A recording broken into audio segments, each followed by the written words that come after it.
وکفا وسلام علی عبادہ الذین اصطفی.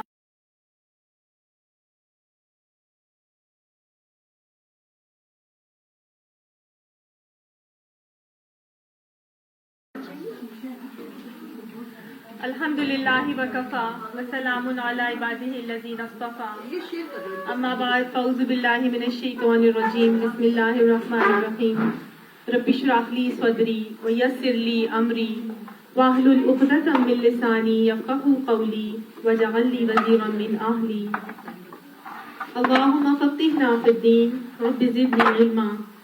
اللہم انا نسألک علما نافعا رزقا طیبا وعملا متقبلا. اللہم انفعنی بما علمتنی وعلمنی ما ینفعنی وزدنی علما. اللہم ارنا الحق حقا وارزقنا اتباعہ وارنا الباطل باطلا وارزقنا اجتنابہ. آمین ثم آمین. سورہ عنکبوت. سورہ عنکبوت مکی صورت ہے. اس میں 7 رکوعات اور 69 آیات ہیں. ہجرت حبشہ سے پہلے آنے والی یہ صورت ہے. شروع کی 10 آیات مدنی کہلاتی ہیں، باقی ساری مکی صورت کہی جاتی ہے. بعد کی صورت میں ہجرت کے لیے اللہ تعالیٰ نے مائع کیا، لیکن شروع کی جو آیات ہیں اس میں اللہ سبحانہ تعالیٰ نے مسلمانوں کو اس زمانے میں جو مشکلات، تکلیفیں، عقوبتیں، ٹارچرز اور مسائل جن کا وہ شکار تھے، مشرکوں کی طرف سے بے پناہ مصیبتیں ان کو اوپر ڈھائی جا رہی تھیں، ظلم و ستم جو ہے وہ دیے جا رہے تھے، تو پھر اللہ سبحانہ تعالیٰ نے اس صورت میں ان کے لیے تسلی کی باتیں بتائیں اور ان کو مختلف قسم کے آزمائشوں کے بعد آنے والے انداز بتائے کہ تمہیں اسی طرح کی آزمائشیں آئیں گی. کہاں کہاں سے انسان کو آزمائشیں آ سکتی ہیں. جب ایسی آزمائشیں آتی ہیں تو پھر کیا کرنا ہوتا ہے، کیا کرنا چاہیے، اللہ تعالیٰ کیا ایکسپیکٹ کرتے ہیں ان آزمائشوں کے بعد، اللہ سبحانہ تعالیٰ کیا چاہتے ہیں، اللہ کی غرض اور غایت کیا ہوتی ہے ان مسائل کو بھیجنے کی. تو وہ اللہ سبحانہ تعالیٰ نے ساری باتیں اس میں ہمیں بتائی. ہم پڑھتے جائیں گے اور ہم دیکھتے جائیں گے اللہ سبحانہ تعالیٰ ہم اس میں کیا فرما رہے ہیں. بسم اللہ الرحمن الرحیم. الف لام میم. حروف مقطعات ہیں. احسب الناس ان يتركوا ان يقولوا آمنا وهم لا يفتنون. کیا لوگوں نے یہ سمجھ رکھا ہے یا گمان کر رکھا ہے کہ وہ یوں ہی چھوڑ دیے جائیں گے، یہ کہ وہ کہیں گے کہ ہم ایمان لے کر آئے ہیں اور ان کو آزمایا نہیں جائے گا. یعنی کیا لوگ یہ سمجھتے ہیں کہ ایمان لے کر آؤ گے اور پھر تمہیں ایسے ہی چھوڑ دیا جائے گا، تمہیں آزمایا نہیں جائے گا. حالانکہ وَلَقَدْ فَتَنَّ الَّذِينَ مِن قَبْلِهِمْ، حالانکہ آزمائے گیا ہیں وہ سارے لوگ جو ان سے پہلے بھی آئے تھے. فَلَيَعْلَمَنَّ اللَّهُ الَّذِينَ صَدَقُوا، بس ان قریب وہ جان لے گا تاکہ اللہ جان لے ان لوگوں کو جو سچے ہیں. وَلَيَعْلَمَنَّ الْكَاذِبِينَ، اور البتہ وہ جان لے جھوٹوں کو. تو وہ پہلی بات جو یہاں بتائی جا رہی ہے وہ یہ بتایا جا رہا ہے، بڑی خوبصورت حقیقت بتائی جا رہی ہے کہ تم یہ سمجھتے ہو کہ تم ایمان لاؤ گے اور تمہیں آزمایا نہیں جائے گا. تم سے پہلے بھی بہت سارے لوگ جو ہے وہ آزمائے گئے تھے. اور وہ کیوں آزمائے گئے تھے؟ اس لیے آزمائے گئے تھے تاکہ اللہ تعالیٰ جان لے کہ سچ کون بول رہا ہے اور جھوٹ کون بول رہا ہے. کس بارے میں سچ اور جھوٹ؟ یعنی کہ زبان سے تو کہہ دیا لا الہ الا اللہ، لیکن دل و نگاہ مسلم ہوئی ہے کہ نہیں ہوئی. تو اللہ سبحانہ تعالیٰ نے یہ دیکھنا ہے کہ جو تم نے زبان سے کلمہ پڑھ لیا ہے نا، کہہ دیا ہے لا الہ الا اللہ، کیا ہوتا ہے وہ کلمہ؟ لا کی تلوار چلا دی ہے. لا الہ الا اللہ کا مطلب میں نے لا کی تلوار چلا دی ہے ہر دوسری اطاعت کے اوپر. اللہ کی اطاعت کے علاوہ اب میں کسی کی اطاعت نہیں کروں، چاہے وہ میرا نفس ہو، چاہے وہ میرا خاندان ہو، میرا شوہر ہو، میری برادری ہو، میرے والدین ہو، یا میرے کوئی دوست احباب ہوں یا اقربا ہوں یا ملک و قوم کے قوانین ہوں، کوئی بھی ذات ہو یا کوئی بھی قوانین ہو، میں نے لا کی تلوار چلا دی ہے تمام دوسری اطاعتوں پر. میرے لیے واجب اطاعت ہستی کون ہے؟ اللہ سبحانہ تعالیٰ کی ذات. لا الہ الا اللہ، اللہ کے علاوہ میں کسی کی اطاعت نہیں کرتی. اگر میرے معاشرے کے، میرے گھرانے کی، میرے شوہر کی، میرے والدین کی، یا میرے اولاد کی، یا میرے دل کی باتیں، سب کی چیزیں یا سب لوگوں کی باتیں اللہ کی باتوں کے مطابق ہوگی تو میں وہ باتیں مانوں گی اور تسلیم کروں گی، اور اگر اس کے اگینسٹ ہوئی یا اپوزٹ ہوئی تو پھر میں نے لا کی تلوار ساری دوسری اطاعتوں پر چلا دی ہے۔ میرے لیے واجب الاطاعت ہستی کون ہے؟ صرف اللہ سبحانہ تعالیٰ کی ذات۔ یہ وہ اعلان ہے جو مومن اپنی زبان سے کرتا ہے جب وہ لا الہ الا اللہ کا کلمہ پڑھتا ہے، ٹھیک ہے نا؟ تو جب ہم لا الہ الا اللہ کا کلمہ پڑھ کے یہ اعلان کرتے ہیں، اللہ سے ایک وعدہ کرتے ہیں، یہ وعدہ ہی تو ہے۔ اب ایسا نہیں ہوگا کہ اب ہم نے تو کر دیا وعدہ کہ ہم تو یہ کریں گے، پھر اوپر سے آسمان سے آئیں، فرشتے اتریں اور پنکھے ڈھلیں اور ہمارے سروں پہ تاج پلائیں، جی یہ تو مسلمان ہو گئی اور اس کو اٹھائیں اور اسی جی جنت میں لے جائیں۔ ایسے نہیں ہے، آزمائش شرط ہے، اللہ کی سنت ہے، پھر اللہ تعالیٰ نے آزمانا ضرور ہے، ٹھیک ہے نا؟ دین میں آتا ہے لا اکراہ فی الدین، دین میں کوئی زبردستی نہیں ہے، تنگی نہیں ہے، جبر نہیں ہے۔ جب دین قبول کیا ہے تو بھی میں نے اور آپ نے روزانہ یہ 3 مرتبہ کہنا ہے، ڈیلیبریٹلی کہنا ہے، صبح بھی شام بھی، رضیت باللہ ربا وبالاسلام دینا وبمحمد رسول النبی۔ میں نے اس دین کو اپنے دل کی خوشنودی سے ایکسپٹ کیا ہے، اللہ کو اپنا رب تسلیم کیا ہے، اور اپنے محمد صلی اللہ علیہ وآلہ وسلم کو اللہ کا نبی تسلیم کر دیا۔ جو شخص یہ 3 مرتبہ صبح 3 مرتبہ شام کہے گا وہ جنت کے لیے اس کی بشارت ہے، ٹھیک ہے نا؟ یعنی کہ آپ نے اسلام کو دل سے ایکسپٹ کرنا ہے اور یہ خود کہنا ہے۔ دین میں کوئی زبردستی نہیں ہے، زور نہیں ہے، جبر نہیں ہے، کوئی آپ کو زبردستی دین کے اوپر نہیں چلا سکتا۔ تو اب ہم نے جب لا کی تلوار چلا دی اور ہم نے کہہ دیا کہ لا اکراہ فی الدین، دین میں زبردستی نہیں ہے، اللہ کی طرف سے اب آزمائشیں بھی آنی ہے، اللہ نے ہمیں آزمانا ہے، پوچھنا ہے، سب کچھ کرنا ہے۔ دیکھیے جب انسان کلمہ پڑھ لیتا ہے ساری اطاعتوں کو ٹھکرا دیتا ہے۔ قرآن میں آتا ہے نا قد تبین الرشد من الغی، سرکشی اور ہدایت کو بیان کر دیا ہے، چھاڑ دیا گیا، الگ کر دیا گیا ہے۔ فَمَن يَكْفُرْ بِالطَّاغُوتِ وَيُؤْمِنْ بِاللَّهِ، جو طاغوت کا انکار کرے گا اور اللہ پر ایمان لائے گا، فَقَدِ اسْتَمْسَكَ بِالْعُرْوَةِ الْوُثْقَىٰ لَا انفصام لَهَا، پھر اس نے ایک بہت مضبوط سہارا تھام لیا جو ٹوٹنے والا نہیں۔ ایسا ہی ہوتا ہے جب ہم سارے طاغوتی طاقتوں کا انکار کرتے ہیں، ساری شیطانی طاقتوں کا انکار کر کے اللہ پر ایمان لے کے آتے ہیں، تو ہم ایک نہایت مضبوط سہارا تھام لیتے ہیں جو ٹوٹنے والا نہیں ہے، صحیح؟ پھر ایسے لوگوں کے ساتھ کیا ہوتا ہے؟ آگے ہی اللہ تعالیٰ نے فرمایا اللہ ولی الذین آمنوا، اللہ ایمان لانے والوں کا پھر ولی بن جاتا ہے، دوست بن جاتا ہے۔ یخرجہم من الظلمات الی النور، اللہ بھی ان لوگوں کو کیا کرتا ہے؟ وہ اندھیروں سے نکال کے ان کو روشنی کی طرف لے کے آ جاتا ہے۔ وہی لوگ جو پہلے اندھیروں میں بھٹک رہے تھے، پہلے مایوسیوں میں تھے، گمراہیوں میں تھے، شرک کے اندھیروں میں تھے، بدعتوں کے اندھیروں میں تھے، ظلم و زیادتیوں اور پریشانیوں کے اندھیروں میں تھے، ٹینشن، ڈپریشن، اینزائٹیز کا شکار تھے، اللہ سبحانہ تعالیٰ کے کو سہارے کو جب پکڑ لیتے ہیں دوسری تمام اطاعتوں کی نفی کر کے، پھر اللہ تعالیٰ کیا کرتا ہے؟ ان کا ولی بنتا ہے اور ان کو ان اندھیروں سے نکال کے روشنی کی طرف لے آتا ہے، ٹھیک ہے نا؟ جب وہ اندھیروں سے نکال کے اس کو روشنی کی طرف لاتا ہے تو ہمیں معلوم ہے کہ روشنی کا سفر بہت آسان ہوتا ہے، اندھیرے کا سفر مشکل ہوتا ہے۔ جب اندھیرے میں سفر کرتے ہیں تو کیا ہوتا ہے؟ ایک تو آپ کو اندھیرے میں اپنے راستے کا تعین نہیں ہو سکتا، صحیح جا رہے ہیں کہ نہیں جا رہے، پھر ٹھوکریں لگ سکتی ہیں، پھر کوئی چور، کوئی کیڑا بچھو کچھ کاٹ بھی سکتا ہے، پھر کوئی ہاتھ پکڑ کے غلط راستے پر بھی ڈال سکتا ہے، کر سکتا ہے کہ نہیں کر سکتا؟ کوئی لٹیرا آ کے لوٹ کے بھی لے سکتا ہے، لے جا سکتا ہے، تو کوئی ایمان، ہمارا ایمان بھی لوٹ کے لے کے جا سکتا ہے۔ اگر ہمیں نہیں پتا، اندھیروں میں ٹامک ٹوئیاں مار رہے ہیں، ادھر جا رہے ہیں، کبھی ادھر جا رہے ہیں، کبھی اس داتا کے بعد، کبھی اس پیر کے بعد، کبھی اس بزرگ کے بعد، کبھی کہیں ادھر سے سیکھ لیں، ادھر سے کوئی اپنے رشتے داروں کی بات، کبھی اپنے شوہر کی بات، کبھی اپنے رسوم و رواج کو مان رہے ہیں، لیکن اللہ کو نہیں پکڑے ہوئے، تو ہمارا حال بالکل ایسا ہی ہوتا ہے۔ ہم بھٹک رہے ہوتے ہیں، کبھی ادھر کبھی ادھر، ہوتا ہے کہ نہیں ہوتا؟ لیکن جب ہم اس نور کو پکڑ لیتے ہیں تو اللہ سبحانہ تعالیٰ ہمارا سفر ایسا کلیئر کر دیتا ہے کہ جیسے ایک روشنی کا سفر ہوتا ہے۔ روشنی میں کیا ہوتا ہے؟ آپ کو ہر چیز آیا ہوتی ہے، نظر آ رہی ہوتی ہے، سائن بھی پتا ہوتے ہیں، ادھر جانا ہے، ادھر مڑنا ہے، ادھر سیدھا ہاتھ ہے، ادھر الٹا ہاتھ ہے، ابھی کوئی ٹھوکر نہیں لگ جائے، کوئی راستے میں رکاوٹ ہے، اس سے میں بچ کے نکلوں، کوئی آپ کو پکڑ کے غلط راستے پہ بھی نہیں ڈال سکتا، اور نہ ہی کوئی آپ کو لوٹ سکتا ہے، اور نہ ہی کوئی چور آپ کو کیڑا کاٹ سکتا ہے۔ تو کسی قسم کے بھی مشکلوں کا آپ شکار نہیں ہو سکتے. تو روشنی کے سفر میں ہم آ جاتے. تو جب روشنی کے سفر میں آ جاتے تو پھر تو کام آسان ہونا چاہیے نا. پھر تو ہم نور اور اجالے میں آ گئے نا. پھر تو ہمارے لیے تو راستہ ہر چیز ہوتا ہی ہے نہیں, ہمارے لیے تو منزل ہمیں نظر آ رہی ہے جنت. تو پھر مشکلات کیوں آتی ہیں؟ یہ مشکلات کیوں آتی ہیں سوچنے کی بات ہے نا. تو اصل میں بات یہ ہے کہ یہ بلندی کا سفر ہے, ٹھیک ہے نا, یہ ہے بلندی کا سفر. مما العقبہ, تمہیں کیا معلوم کہ یہ بلندی کا سفر کیا ہے, یہ دشوار گزار گھاٹی کیا ہے.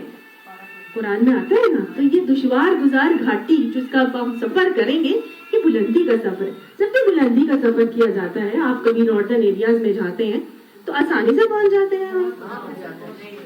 کتنی جان جوکھوں پہ ڈال کے ہم پہنچتے ہیں نا, اور جتنا زیادہ اونچائی پہ جاتے ہیں اتنا ہی مشکل ٹریک ہوتا چلا جاتا ہے. ایسا ہی ہے کہ نہیں؟ سب سے ایزی اپروچ ہے آپ کی مری کی, ہے نا, اور اس کے بعد آہستہ آہستہ آہستہ آپ اوپر جاتے جاتے نتیا گلی, پھر اس سے دوسرے رستے سے پھر آپ مظفر آباد, پھر اس کے بعد اوپر جائیں تو اور اوپر, پھر وہاں سے بالا کوٹ, اور پھر اوپر کہاں کاغان, ناران, اور اس سے اور پتہ نہیں کون کون لال آزار اور مختلف جگہیں. اور آج کل تو بالکل ہنزا کی اتنی زیادہ دشوار گزار راستے ہیں. تو جتنی خوبصورت جگہ اتنا ہی مشکل سفر. ایسا ہے کہ نہیں؟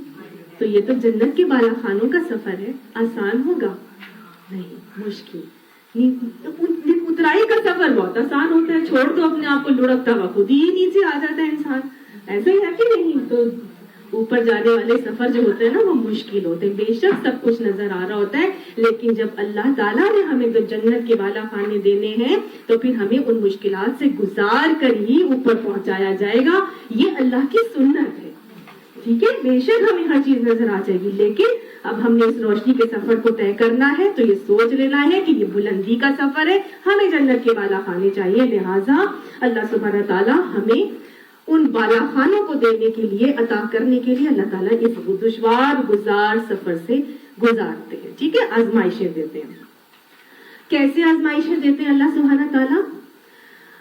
5 چیزوں سے آزماتے ہیں. پیچھے ہم نے پڑھا ہے, سورہ بقرہ میں آتا ہے نا, وَلَنَّبْلُوَنَّكُمْ بِشَيْءٍ مِّنَ الْخَوْفِ وَالْجُوعِ وَالنَّقْصِ مِنَ الْأَمْوَالِ وَالْأَنفُسِ وَالثَّمَرَاتِ, ٹھیک ہے نا. البتہ ہم ضرور آزمائیں گے تمہیں. کس چیز سے؟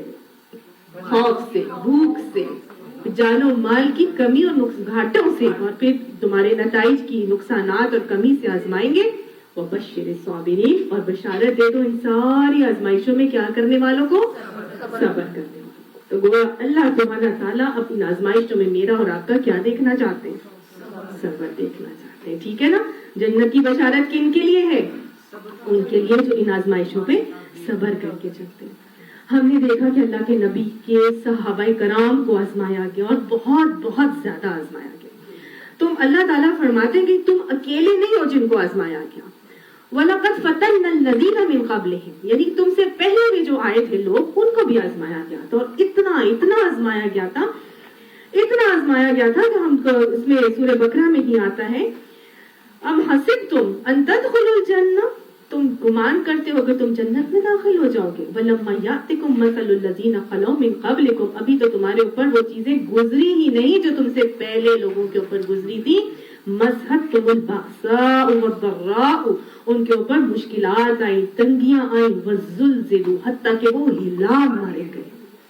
حتیٰ یقول الرسول, حتیٰ کہ رسول نے کہا, والذین معه آمنوا معه, اور وہ لوگ جو ایمان لائے تھے اور ان کے رسولوں کے ساتھ, ان سب نے کہہ دیا متی نصر اللہ, اللہ کی مدد کب آئے گی؟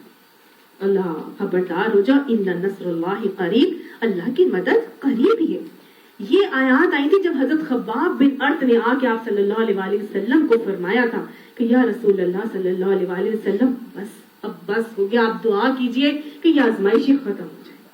یہ کون تھے حضرت خباب بن ارت جنہوں نے آ کے آپ صلی اللہ علیہ وآلہ وسلم کو یہ کہا, اور اللہ تعالیٰ نے یہ آیات نازل کی کہ آپ صلی اللہ علیہ وسلم کا چہرہ بھی اس وقت بالکل سرخ ہو گیا, اور آپ صلی اللہ علیہ وآلہ وسلم نے فرمایا کہ تمہیں تو بھی وہ چیزیں پہنچی ہی نہیں جو تم سے پہلے کے لوگوں کو پہنچی تھی, اتنی زیادہ کہ ان کی ہڈیوں میں لوہے کے کنگے جو ہے نا ان کی ہڈیوں تک گھسیٹے گئے, اور حالانکہ ان کو ان کے جسموں کو بٹھا کے ان کے جسم کو دو حصوں میں ٹکڑے ٹکڑے کر دیا گیا، لیکن اللہ کا وعدہ پورا ہونا ہی ہونا ہے، اللہ کی مدد آئے گی۔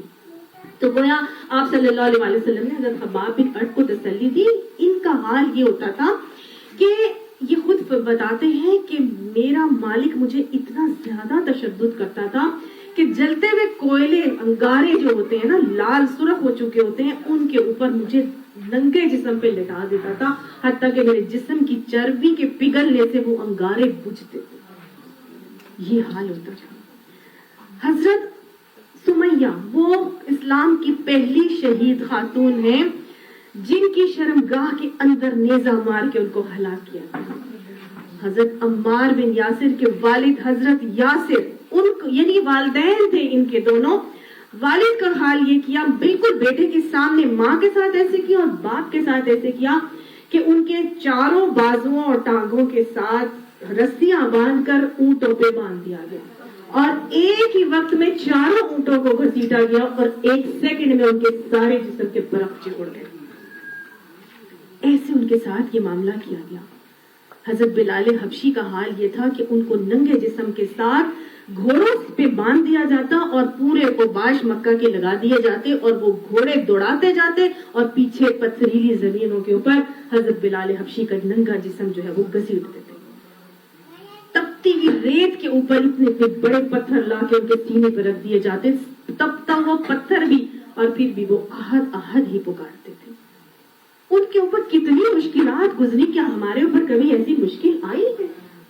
ہمارے اوپر چھوٹی سی مشکل آتی اور ہم مصیبت میں پڑ جاتے۔ میں ہی ملی تھی اللہ میاں کو یہ دینے کے لیے، اور کوئی نظر نہیں آیا تھا اس کے اوپر، یا جب اس کو دیکھو وہ تو اتنی یہ کرتی ہے، اتنا وہ کرتا ہے، اس کو تو کچھ نہیں ہوتا ہے۔ میں ہی ملی اللہ کو، میں ہی نظر آتی ہوں، ساری چیزیں مسائل مشکلات میرے اوپر ہی آتی ہیں۔ کبھی ہمارے اوپر ایسی مشکلات آئی ہیں جو ان کے اوپر آئی تھی؟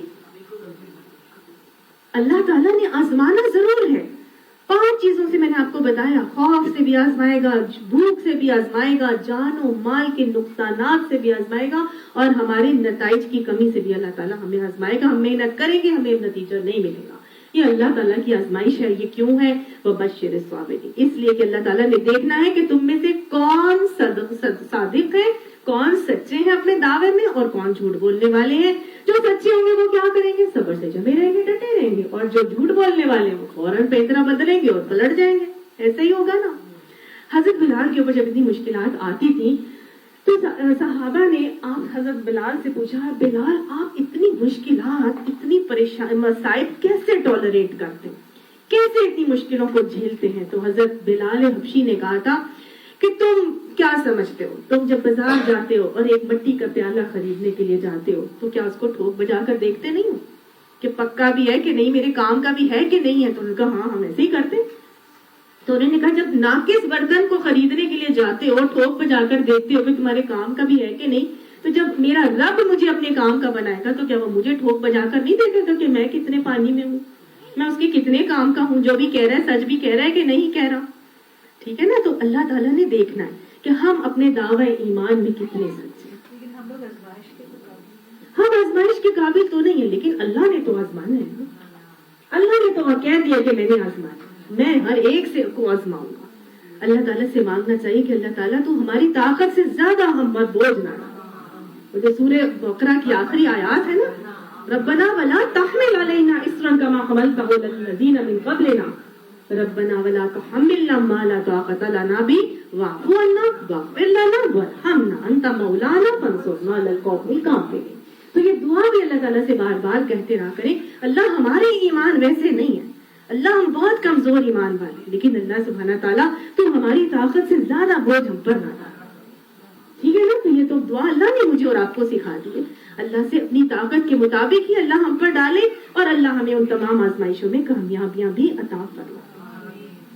اب جب حضرت بلال نے تو پہلی بات بتا دی کہ رب اپنے کام کا بنا رہا ہوتا ہے، تو اب اللہ نے جب مجھے اپنے آپ کام کا بنانا ہے تو اب وہ دیکھ رہا ہے کہ جی اب یہ کہہ رہا ہے کہ میں ایمان لایا ہوں، مسلم ہونے کا دعویٰ کر رہا ہے، تو اسلام تو ہم قبول کر لیتے جب ہم لا الہ الا اللہ کا کہتے ہیں کلمہ۔ اب ایمان آتا ہے، پہلے اسلام آتا ہے پھر ایمان آتا ہے، ٹھیک ہے نا۔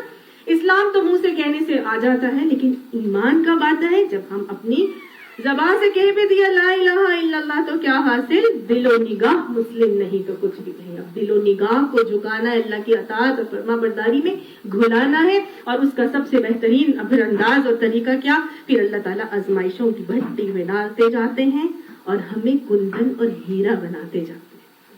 ٹھیک ہے نا؟ تو اللہ تعالیٰ نے اب ہمارے درجات بلند کرنے. اب ہم نے ایمان بھی لے ہے, مشکلات بھی آ گئی, آزمائشیں بھی آ گئی, ہم نے کہہ دیا ہم جی قرآن پڑھیں گے, اور ہم بڑے طریقے سے ہم آتے ہیں, ہم سیکھتے بھی ہیں, آہستہ آہستہ اپنی اصلاح بھی کر رہے ہیں, اپنے اندر بھی لا رہے ہیں. اب یاد رکھیے گا, جب تک آپ کو کوئی تانا نہیں گھر سے ملتا, آپ سمجھیے آپ کی اصلاح ابھی ہونا شروع نہیں ہوئی. جب گھر والوں سے تانا ملے گا تو سمجھ لیجئے اب چینج آ رہا ہے. یہ ایک پہچان ہے. ٹھیک ہے, آزمائشیں آئیں گی, گھر والوں کی طرف سے بھی آئیں گی, برادری والوں کی طرف سے بھی آئیں گی, اولادوں کی طرف سے بھی آئیں گی. یہ ابھی آگے پڑھیں گے, ہم ساری سب کچھ پڑھیں گے ابھی, ہم کہاں کہاں سے آزمائشیں آئیں گی, اور سب لوگ کریں گے, برادری والے, دوست احباب بھی کریں گے, ہر طرف سے آپ کو گھیرا جائے گا. سب سے پہلے جب ہم گھر جائیں گے, جب ہمیں تانے ملنا شروع ہوں گے نا, بڑا اپنے آپ کو سمجھتی ہو, بلا یہ کر لیا, تو سمجھ لیجئے کہ ہاں جی اب میرے اندر چینج آنا شروع ہو رہا ہے. اب پہلے تو میں مسلم تھی, پھر میں مومن بنی, اب اللہ تعالیٰ کیا کرے گا؟ مجھے متقی بنائے گا, پھر اللہ تعالیٰ مجھے محسن بنائے گا, پھر عباد الرحمان کے درجے عطا فرمائے گا. اللہ تعالیٰ آہستہ آہستہ آہستہ ہمیں اپ گریڈ کرتا چلا جائے گا. ٹھیک ہے نا؟ تو اللہ تعالیٰ کیا دیکھتا ہے کہ اخلاص ہے کہ نہیں اس کے اندر. یہ جو کہہ رہا ہے ٹھوک بجا کے دیکھ لوں کتنے پانی کا ہے, میرے کام کا ہے بھی کہ نہیں, چلو آ گیا, اب اس کے درجات بلند کر دو. اب یہ مومن تو کہ بن گیا ہے, اب اس کو متقی بنا دو, اب یہ آزمائش ڈالتا ہوں. ٹھیک ہے نا؟ تو یہ اللہ تعالیٰ ہم ہمیں کرتے ہیں. بالکل بات ویسی ہی ہے جیسے ہم ایک کان میں سے کوئلہ اٹھاتے ہیں نا, کوئلوں کی کان میں سے, تو کچھ ایسے پتھر ہوتے ہیں جو ہوتے تو کوئلے ہی ہیں, لیکن ان کو خاص کیا کہتے ہیں میعاد تک یا خاص ٹائم پیریڈ تک وہ دبے ہی رہتے ہیں نا, تو اس کو پھر آہستہ آہستہ آہستہ کاٹتے جائیں, چھانٹتے جائیں, اس کے اندر ٹکس لگاتے جائیں نا, تو آہستہ آہستہ آہستہ آہستہ کرتا جاتا ہے, تو وہ کیا بن جاتا ہے؟ ویری گڈ, ہیرا بن جاتا ہے. اور جس ہیرے پر جتنے کٹس لگتے ہیں اس کی شائن کم ہوتی ہے یا زیادہ؟ مہنگا بھی ہوتا جاتا ہے اور اس کی شائن بھی زیادہ ہوتا ہے. تو بس اللہ سبحانہ تعالیٰ کیا کرتے ہیں, اب اس مومن کو کٹس لگاتے جاتے ہیں تاکہ وہ میرا اب یہ بندہ ہیرا بنتا جا رہا ہے تو یہ نایاب کوہ نور ہیرا بن جائے. یہ چھوٹا موٹا ہیرا نہ رہے, اب اس کو کٹس لگائے, اب اس کو مزید کٹس لگاؤ تاکہ یہ دور سے ہی پہچانا جائے کہ یہ ہے وہ ہیرا جس کو دیکھ کے چلنا ہے سب نے. اب اس کی روشنی کیسی ہوگی, سب کے اوپر منعکس ہوگی, اور سب اس سے دیکھ کے فائدہ اٹھائیں گے, مستفید ہوں گے اور خوش ہوں گے. تو اور ایسے کیا ہے, لکڑی کا فرنیچر لینے جاتے ہیں تو کیا ہوتا ہے, ہم کورا چینی اوٹ سے جاتے ہیں خریدنے کے لیے, تو کورا فرنیچر لا کے اپنے گھر میں رکھ لیتے ہیں. کیا کرتے ہیں؟ ویری گڈ, پالش کرنے سے پہلے کیا کرتے ہیں؟ ویری گڈ, رگڑائی. جن لوگوں نے کورا فرنیچر خریدا ان کو اچھی طرح سے پتا ہے, پہلے اس کو رندا چلاتے ہیں, پھر اس کی رگڑائی ہوتی ہے, پھر وہ اسموتھ ہوتا ہے, پھر اس کے بعد اتنا اسموتھ ہوتا ہے, پھر اس کے اندر کہیں کونے خدرے صاف ہوتے ہیں, پھر کہیں کوئی غلطی کچھ ہو تو اس کو فیلنگ وغیرہ کر کے فرسٹ کلاس کر کے پھر اس کے بعد کیا کیا جاتا ہے؟ پالش کرتے ہیں, پھر اس کو ریفائن کرتے ہیں نا. جب اس کو ریفائن کر لیتے ہیں پھر اس کو پالش کر کے بہت ہی خوبصورت فرنیچر بنا دیتے ہیں, پھر وہ مہنگا بھی بکتا ہے اور خوبصورت بھی لگتا ہے. بس اللہ تعالیٰ بھی ایسے ہی کام کرنا چاہتے ہیں ہمارے ساتھ. ٹھیک ہے نا؟ ایک اور مثال آپ کو دیتی ہوں. ایک اور مثال کیا ہے, جب ہم سونا لیتے ہیں, سونے کو کیا کیا جاتا ہے؟ سونے کو جب زیور بنایا جاتا ہے تو اس کے اندر جو امپیورٹیز ہیں ان کو پکایا جاتا ہے, پگھلایا جاتا ہے پہلے, پھر اس کے اندر امپیورٹیز ہیں اس کو ابالا جاتا ہے, بار بار بار اس کو جوش دلایا جاتا ہے, پھر اس میں جھاگ بنتی ہے. جھاگ بنتی ہے تو وہ جھاگ امپیورٹیز کی شکل میں اڑ جاتی ہے اور نیچے کیا رہ جاتا ہے؟ خالص سونا, جس کو ہم کندن کہتے ہیں. ٹھیک ہے نا؟ تب میرا رب مجھے کیا کیا بنا رہا ہے؟ کندن. اور کیا بنا رہا ہے؟ ہیرا. اور کیا بنا رہے؟ بہترین قسم کا فرنیچر. اور ہم تو عورتیں بھی ہیں نا, ہم اور بھی ہماری اور بھی ایک اور چیز کی انٹرسٹ بھی ہے. جب ہم مٹی کا پیالہ لینے جاتے ہیں تو وہ جتنا سستا ہوتا ہے نا وہ اتنی جلدی ٹوٹ بھی جاتا ہے. ایسے ہی ہوتا ہے. وہ کیوں سستا ہوتا ہے؟ کیونکہ اس کو ویری گڈ، کیونکہ اس کو اتنا زیادہ بھٹی میں پکایا نہیں گیا ہوتا. جو مٹی کا برتن جتنا زیادہ بھٹی میں پکایا جائے گا نا، وہ اتنا ہی مہنگا ہوتا ہے اور اتنا ہی مضبوط ہوتا ہے. اینٹ بھی ایسا ہی ہوتی ہے. اینٹ تو خیر کچی ہوتی ہے، اس کو جتنا زیادہ برتن بنا کے پھر اس کو بھٹی میں پکاتے جاتے ہیں نا، پھر اس کی قیمت میں اضافہ ہوتا جاتا ہے. پہلے وہ پورسلین کا بنتا ہے، پھر اس کے بعد نانی ٹیک کا بنتا ہے. تو ڈفرینٹ ورائٹیز ہیں اس کی، اور پھر وہ آہستہ آہستہ پھر وہ اتنی جلدی ٹوٹتے ہیں. وہ چائنا ویئر آپ لینے جائیں تو وہ ایک دفعہ کی دھلائی میں اس کے سائڈیں بھر جاتی ہیں، اور وہ اتنے سستے سے سیٹس ہوتے ہیں، یاد ہے نا سب کو. تو بس یہی بات ہے، جتنا ہم چاہتے ہیں کہ مہنگے ہو جائیں، اللہ اتنا ہی آزمائشوں کی بھٹی میں ڈالتا ہے، پکاتا ہے، گلاتا ہے، اور پھر مجھے گٹس لگاتا جاتا ہے، اور مجھے اور آپ کو مہنگا اور ریفائنڈ اور پالشڈ اور خوبصورت اور بہت قیمتی بنا دیتا ہے. ٹھیک ہے نا؟ تو بس اللہ تعالیٰ کی یہی طریقے ہیں. اللہ ہمیں کیا کر رہا ہوتا ہے؟ ٹھوک بجا کے دیکھ رہا ہوتا ہے. پھر اللہ تعالیٰ کیا کر رہا ہے؟ اپنے کام کا بنا رہا ہے نا. پھر اللہ تعالیٰ رگڑ کے مجھے پالش کر کے ریفائن کر کے میری درجات کی بلندیاں دینا چاہ رہا ہوتا ہے. یہ ابھی نہیں، یہ تو اب جنتی تو بن گیا ہے، لیکن چھوٹی والی نیچلے والی جنت میں نہ رہے، اونچی والی جنت میں پہنچاؤں اس کو، ہے نا. تو اللہ تعالیٰ درجات بلند کرنا چاہ رہا ہوتا ہے. آزمائشوں پہ آنے پہ کبھی پریشان نہیں ہونا، کبھی بھی نہیں گھبرانا. ایک اتنا خوبصورت مجھے یہ لگتا ہے نا شعر، تم دیے بال دے مخالف سے نہ گھبرائے، یہ تو چلتی ہے تجھے اونچا اڑانے کے لیے. باد مخالف سے، اس کی تیزی سے، سختی جو ہوا کی سختی ہوتی ہے نا، وہ مخالف سمت سے آ رہی ہو، اس سے کبھی نہیں گھبرانا چاہیے. یعنی اگینسٹ یور ول جو چیزیں ہوتی جا رہی ہیں نا، ان سے پریشان نہ ہو. یہ کیوں چل رہی ہیں، یہ کیوں آ رہی ہیں؟ تجھے اونچا اڑانے کے لیے. جی سمجھ آئیے نا. تو بس اپنے آپ کو حوالے کر دیں، اس آزمائش کے حوالے کر دیں، جم جائیں، ثابت قدمی سے ڈٹ جائیں اس آزمائش کے اوپر کہ اللہ تعالیٰ مجھے اپنی کام کا بنا ہے، اللہ تعالیٰ میرے درجات بلند کر رہا ہے. اب یہ تو اتنا نیک ہے، اتنا نیک ہے، اس کے اوپر بھی کیوں آزمائشیں آ گئی؟ اب کسی آدمی، کسی ایک شخص ہے، ان کے اوپر ان کی آنکھیں ڈائبٹیز کی وجہ سے بلیڈنگ ہو گئی، ان کی نظر ختم ہو گئی. تو ایک خاتون نے ان کو کہا، نہ لوگوں کو تنگ کیا کرو. وہ ذرا زبان کے تھوڑا سا غصے کے تیز تھے.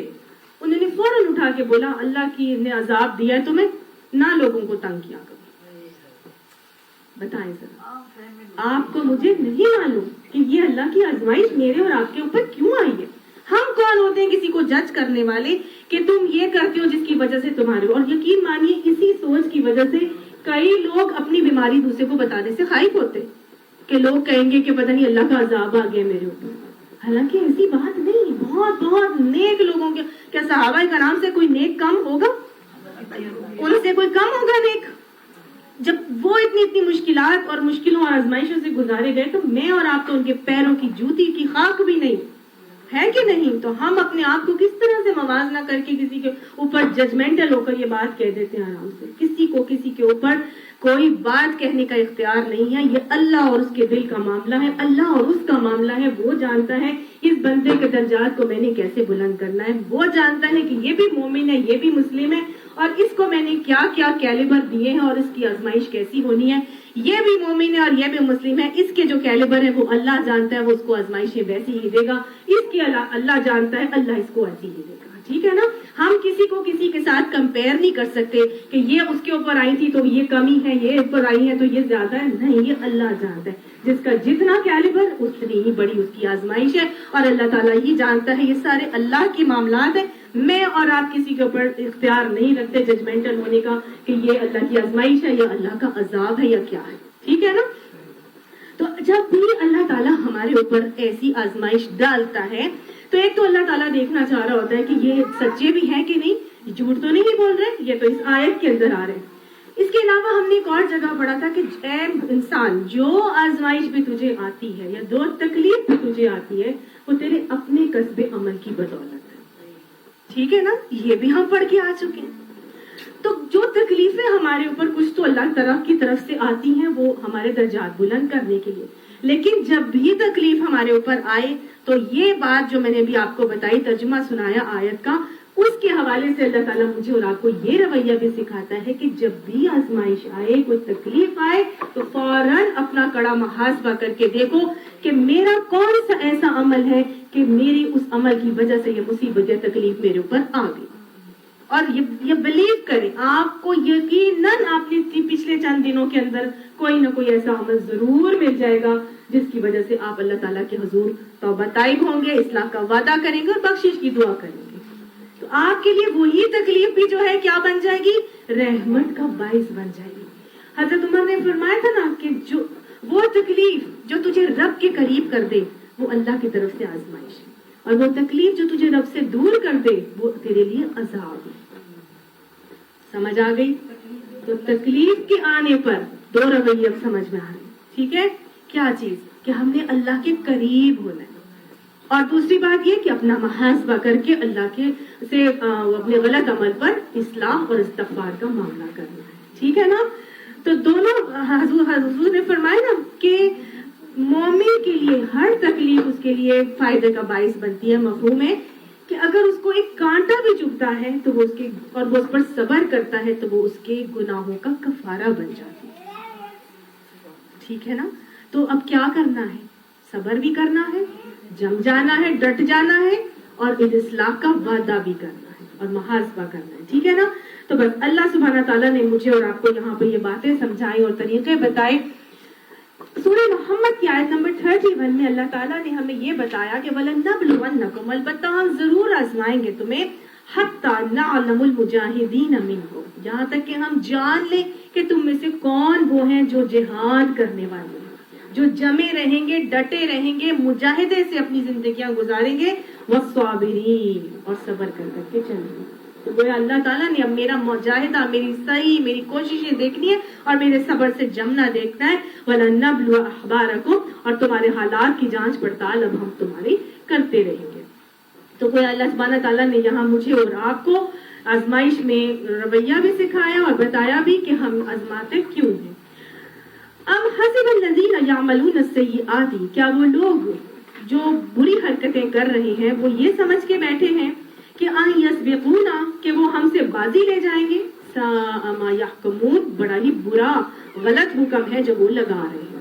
یعنی یہ سمجھتے ہو کہ تم غلط حرکتیں کر کے کوئی نعوذ باللہ اللہ سے بازی لگا کے چلے جاؤ گے، ایسا نہیں ہے.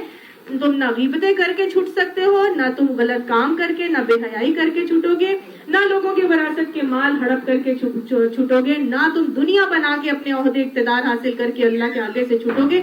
جو بھی بری بری غلط حرکتیں کر لو گے، اللہ کی نظر میں سب کچھ ہے، تم آسانی سے نہیں چھوٹو گے، نہ تم اللہ سے بازی لگا لے جا سکتے ہو.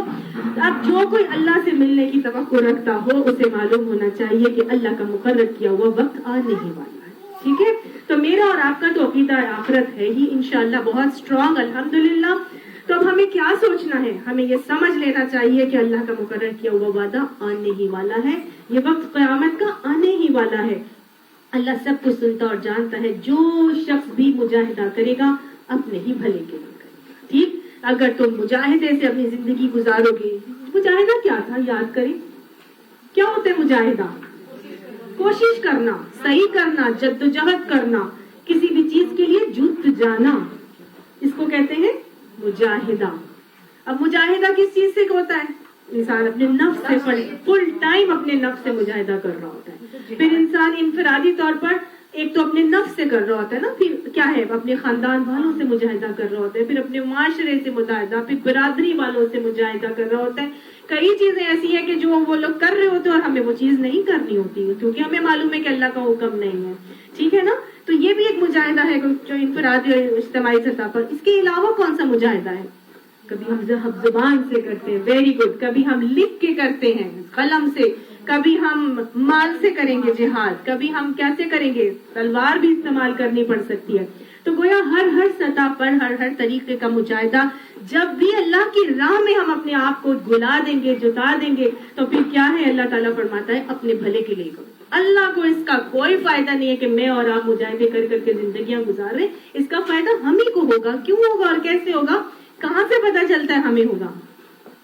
آپ صلی اللہ علیہ وسلم جب معراج پہ گئے تھے اوپر آسمانوں میں، تو آپ صلی اللہ علیہ وسلم نے مجاہدوں کو کچھ کرتے ہوئے دیکھا تھا.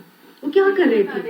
کھیتیاں کاٹ رہے تھے. Very good. وہ کھیتیاں کاٹتے تھے اور پھر وہ کھیتی بھی رک جاتی تھی. وہ کھیتیاں کاٹتے تھے، وہ کھیتیاں بھی رک جاتی تھی. حضور نے پوچھا یہ کیا ہو رہا ہے؟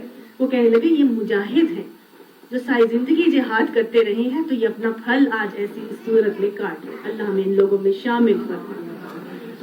اب یہ کون سا مجاہدہ ہوگا؟ یہ سب کے سب جہاد کرنے اور وہ والے نہیں ہیں جو پوری کی پوری کیا ہوتی ہے باؤنڈریز پہ پہنچے ہوئے. یہ وہ والے مجاہد نہیں ہیں. ہم بھی مجاہد ہیں نا. آج بھی آپ اپنے گھر سے آ کے یہاں بیٹھے ہیں، سخت سردی ہے آج، اور سخت سردی میں اپنے گھر کے بستر اور کمبل کو چھوڑنا آسان نہیں ہوتا. یہ مجاہدہ ہی تو ہے کہ ہم کیوں آئے؟ اللہ کو راضی کرنے، اللہ کو خوش کرنے، اس دین کو سیکھنے، اللہ کے مطابق اپنی زندگیوں کو گزارنے. تو یہ بھی تو مجاہدہ ہے نا. اللہ ہمارے اس مجاہدے کو قبول فرما. تو ہمارے لیے اپنے بھلے کے لیے ہے. ان اللہ لغنی للعالمین، بے شک اللہ تعالیٰ جہان والوں سے بے نیاز ہے. کتنا بے نیاز ہے؟ اللہ کو اس کی کوئی پرواہ نہیں ہے. حدیث میں آتا ہے کہ اے جن و انس، تم میں سے سب کے سب مل جاؤ، اگر مل کر بھی نیک بن جاؤ اور نیکیاں کرنا شروع ہو جاؤ تو میری کائنات میں کوئی کمی نہیں آتی، اضافہ نہیں ہوگا. اور اے جن و انس، تم میں سے سب سے زیادہ بدترین سے بدترین شخص کی طرح بھی تم ہو جاؤ تو میری کائنات میں کوئی کمی نہیں ہے. تو یہ تو اتنا بے نیاز، اس کو نہ میری عبادت کی ضرورت ہے، اس کو نہ میری ریاضت کی ضرورت ہے، اس کو نہ میرے مجاہدے کی ضرورت ہے. اس کی ضرورت کس کو ہے؟ ہمیں ہی ضرورت ہے. یہ ہمیں ہی فائدہ دے گا، یہ کسی کو نہیں. اللہ تو غنی ہے جہان والوں سے، اور جو لوگ ایمان لائے اور نیک اعمال کریں گے ان کی برائیاں ہم ان سے دور کر دیں گے. یہ نیک کام کرنے کا فائدہ ہے جو اللہ تعالیٰ بتا رہے ہیں. ایمان لائے ہو، ایمان لانے کے بعد نیک عمل کر رہے ہو، نیک عمل کرنے میں جت گئے ہو، ڈٹ گئے ہو، مشکلات آ رہی ہیں، پریشانی آ رہی ہے، مسائل میں، لیکن ثابت قدمی سے جمے رہو، ڈٹے رہو، نیک عمل کرتے رہو گے. فائدہ کیا ہوگا؟ پہلا فائدہ تو یہ ہوگا کہ ان کی برائیاں ہم ان سے دور کر دیں گے. پہلی بات جو اللہ تعالیٰ نے بتائی کہ نیک اعمال کرنے میں اللہ تعالیٰ کیا کرتا ہے؟ ہماری برائیاں ہی ہم سے دور کرتا ہے. اور دوسرا فائدہ یہ ہوگا کہ انہیں ان کے بہترین اعمال کی جزا بھی دیں گے. دنیا میں بھی اللہ تعالیٰ اس کی جزا دیتا ہے اور آخرت میں تو وہ دے گا ہی دے گا. دنیا میں 10 ٹائمز بڑھا کے دینے کا وعدہ اللہ تعالیٰ نے کیا. ایک کے بدلے 10 فلو عشر امثال ہوا. ایک کے بدلے 10 نیکیوں کا وعدہ تو اللہ نے دیا ہی دیا ہے. لیکن آخرت میں فَيُضَاعِفُهُ لَهُ أَضْعَافًا كَثِيرًا، 700 گنا سے بھی زیادہ اللہ تعالیٰ بڑھا کے انسان کو عطا فرمائے گا. اللہ تعالیٰ ہمیں بہترین اعمال کی بہترین جزائیں عطا فرمائے اور اللہ ہماری برائیاں بھی ہم سے دور کر دے. لَنُكَفِّرَنَّ عَنْهُمْ سَيِّئَاتِهِمْ، اللہ تعالیٰ ضرور ان کی برائیاں ان سے دور کر دے گا. قرآن میں جو ہے نا یہ باتیں بار بار آئی ہیں، اور اللہ تعالیٰ نے ایک اور جگہ ایسے فرمایا کہ ان الحسنات یذہبن السیئات، بے شک نیکیاں برائیوں کو لے جاتی ہیں. ان الحسنات، بے شک نیکیاں برائیوں کو لے جاتی ہیں. اب ہم نیک اعمال کریں گے تو اللہ تعالیٰ فرماتا ہے نا ہم ان کی برائیاں ان سے دور کر دیں گے. تو یہ نیک اعمال برائیوں کو دور کیسے کرتے ہیں؟ کیسے کرتے ہیں؟ اب آپ دیکھیں، ایک مثال ہے نا، دن میں 24 گھنٹے ہوتے ہیں اور ان 24 گھنٹوں کے اندر ایک خاتون ہے، وہ اٹھی صبح کے وقت اٹھتی ہے، صبح اٹھتے اپنا نماز پڑھ کے اپنا ذکر اذکار کر کے پھر وہ اپنے گھر میں جلدی جلدی صفائیاں وغیرہ، ناشتے وغیرہ کروایا، یہ وہ، پھر برتن کپڑے جو بھی اس نے کروانا تھا، ماسی آ گئی، جو بھی کر آگے وہ 11 بجے تک فارغ ہو گئی. عمومی طور پہ سب ایسے ہی کرتے ہیں نا، 11 ساڑھے 11 بجے تک جو صبح اٹھنے والے لوگ ہیں وہ فارغ ہو جاتے ہیں. اب وہ فارغ ہونے کے بعد 11:30 بج گیا، اب میں کیا کروں، کچھ نہیں سمجھ آ رہا. اب 2-3 طریقے ہیں ٹائم گزارنے کے. ایک بندی ہے وہ کیا کرتی ہے، ٹی وی چلا لیتی ہے اور وہ چینل بدل کے کوئی نہ کوئی جو اس کی پسند کی چیز لگی ہے، کوئی انڈیا کا چینل لگا لیا، کوئی مووی لگی ہوئی ہے وہ لگا لیا، کوئی ٹاک شو لگا لیا، کوئی مارننگ شو لگا لیا. فضول میں ٹائم اپنا برباد کر رہی ہے، دیکھ رہے ہیں نا. دوسرا کیا کرتی ہے، نہیں میں ٹی وی نہیں دیکھ رہی، لائٹ نہیں ہے، چلو لائٹ نہیں ہے، اب وہ ٹی وی نہیں دیکھ رہی، اب وہ کیا کرتی ہے، فون اٹھاتی ہے اور فون پہ کسی کو گپے لگانا شروع ہو جاتی ہے. ٹھیک ہے نا. اب وہ دنیا جہان کی، وہ ساس کے ساتھ جٹھانی کو فون ملا لیا اور دیورانی کو وہ ساس کی برائیاں ہو رہی ہیں، نند کی برائیاں ہو رہی ہیں، یہ ہو رہا ہے وہ ہو رہا ہے. یا کسی دوست کو فون ملا لیا، دوست کو فون ملا کے تیسری دوست کی غیبتیں ہو رہی ہیں. ٹھیک ہے، اب یہ بھی نہیں ہو رہا. پھر تیسرا کام کیا ہو رہا ہے، وہ کہتی ہے چلو یار کہیں شاپنگ پہ چلتے ہیں. وہ شاپنگ پہ چلی جاتی ہے، ونڈو شاپنگ کرتی ہے، لور پھر کے دیکھا جو بھی ہے کر کے دیکھ کے آ گئی.